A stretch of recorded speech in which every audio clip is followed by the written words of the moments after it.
Hey everybody, welcome to a special episode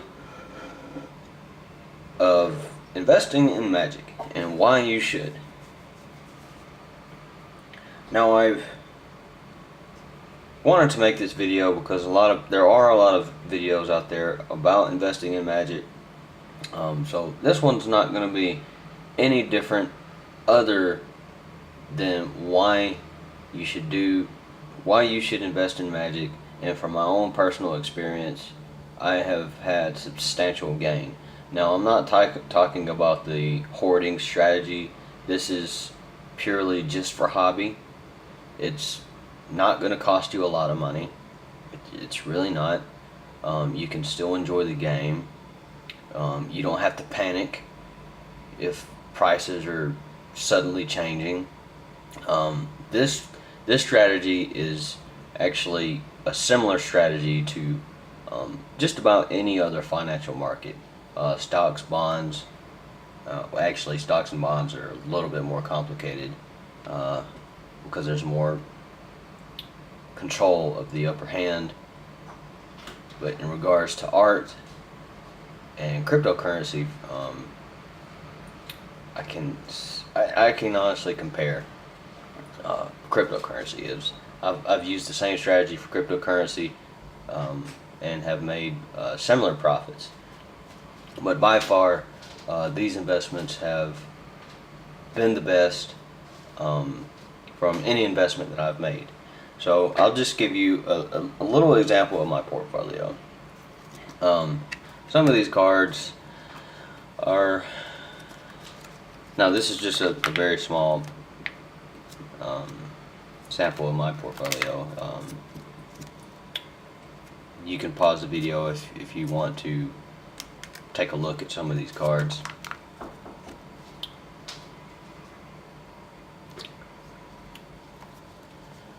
It's quite a wide variety of cards. Now, I've started Magic back when I believe Visions was new and Tempest was just coming out. But the primary card at the time I was buying was Ice Age. I don't know why, it's just what me and all my friends had bought. So you can see some pretty old cards in here. Nothing really vintage. I think I might have one revised, but as far as the super old stuff, unfortunately I started late, even though I was aware of the game. So I'll skim through this so it won't make the video too long. So you can see that it's a pretty nice portfolio. I mean, there's a lot of these cards in here that aren't cheap, whether you're playing standard or modern, commander, EDH, or for your own personal deck that you just want to collect. For storylines, I mean, I also collect cards just for stories. You know, if you admire the art and the lore of the game, then you'll want to collect certain cards. So let me just go over a few specific cards.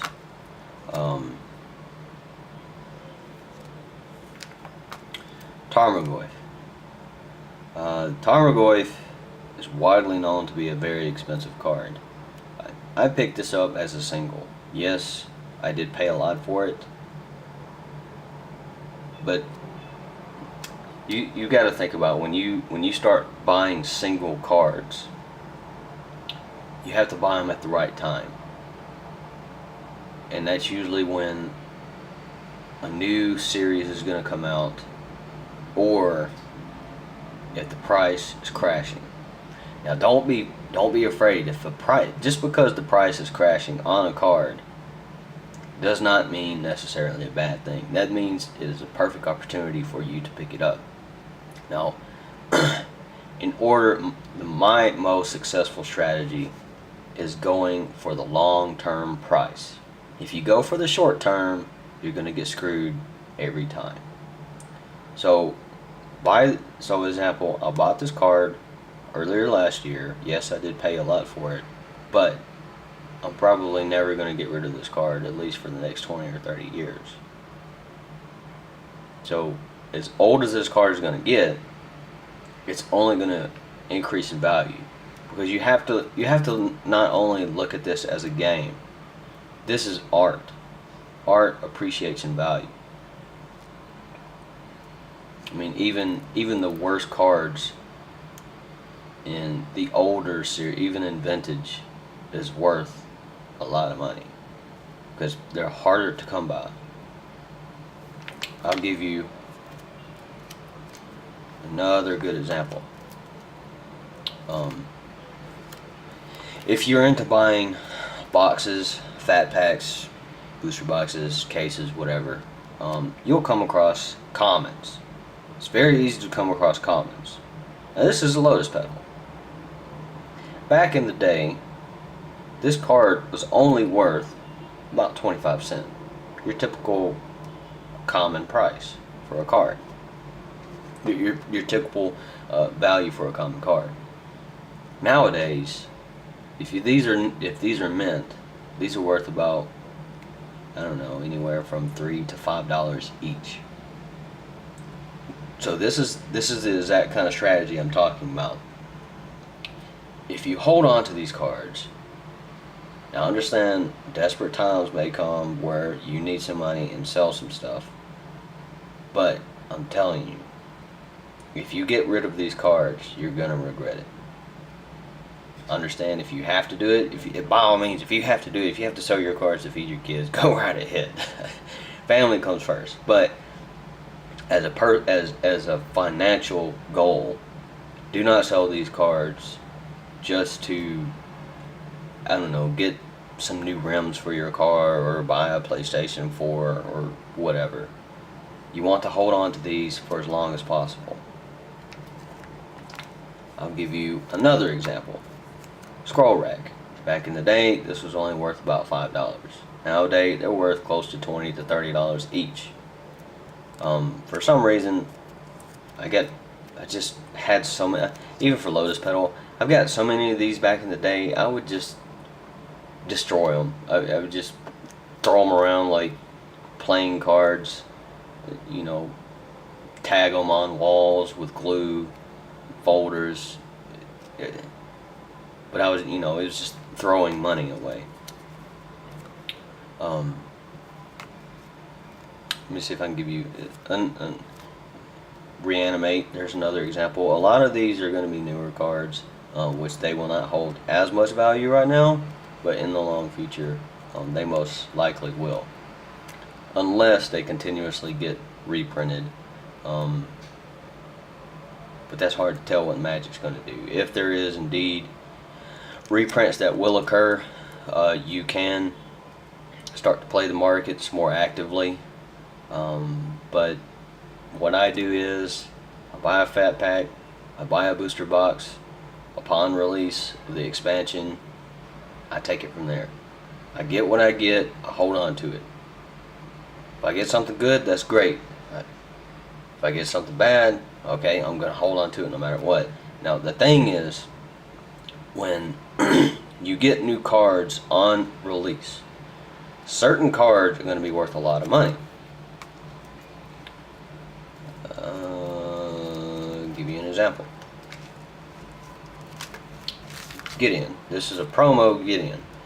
He's still in his little case. I'm not going to open him. Never. He's worth maybe, I don't know, 40, 50 bucks right now because of his rarity. And he is foil promo right now because there's a high demand. He's being actively used in tournaments. But as his expansion cycles out, modern playstyle is going to determine his price. So you have to be aware of, unless you're going for the long, you have to be aware of when these changes are going to affect the game. But either way, if you go for the long, you're going to make profits no matter what, and it's So much less stress. I'll add some extra footage onto this video, showing some comments of people, how they freak out about prices. Let me show you another one. Be wary, like Godsend right here. I bought this as a single. When you go to your local stores or friends who are selling cards, try to stay on top of prices as much as possible. Watch these markets. I'll show you a helpful website. Watch these prices of these cards from every set. Yes, every set. Don't try to remember every card. Just kind of know what the card is. Know what's good. Know about how much it's worth. I mean, Godsend. Look at this card.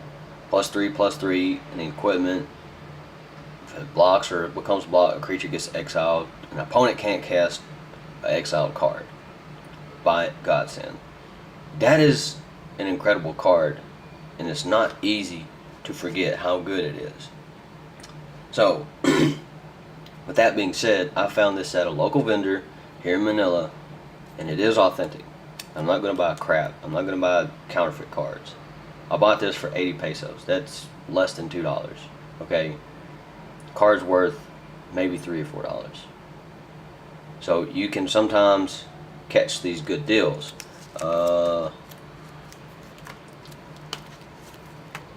Nico Bolas. I'll buy him for 80 pesos. They had 5 of these. This is worth about maybe $10.